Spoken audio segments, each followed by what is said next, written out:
বলিউড অভিনেতা সাইফ আলী খানের বাসায় চুরি ও হামলার ঘটনায় পাওয়া ১৯টি আঙুলের ছাপের কোনোটিই অভিযুক্ত শরীফুল ইসলামের ছাপের সঙ্গে মেলেনি। মামলার তদন্তে আঙুলের ছাপ পরীক্ষা পরে তথ্য উঠে এসেছে।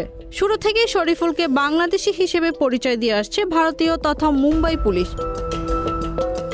ভারতীয় সংবাদ মাধ্যম এনডিটিভির খবরে বলা হয়েছে, সংশ্লিষ্ট একটি সূত্র জানিয়েছে মুম্বাই পুলিশ সাইফ আলী খানের বাড়িতে পাওয়া আঙুলের ছাপগুলো মহারাষ্ট্র রাজ্য অপরাধ তদন্ত বিভাগ সিআইডির আঙুলের ছাপ ব্যুরোতে পাঠানো হয়। পরীক্ষা নিরীক্ষার পর প্রতিবেদনে নিশ্চিত করা হয় যে এই ছাপগুলো শরীফুল ইসলামের আঙুলের ছাপের সঙ্গে মেলে না। সিআইডি জানিয়েছে পরীক্ষার ফলাফল নেতিবাচক। মুম্বাই পুলিশ আরও নমুনা পাঠিয়ে নতুন করে পরীক্ষা চালাচ্ছে।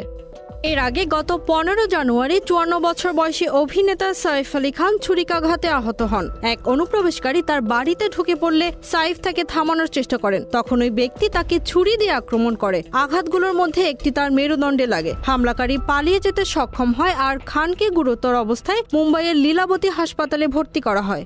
Z news, Dhaka.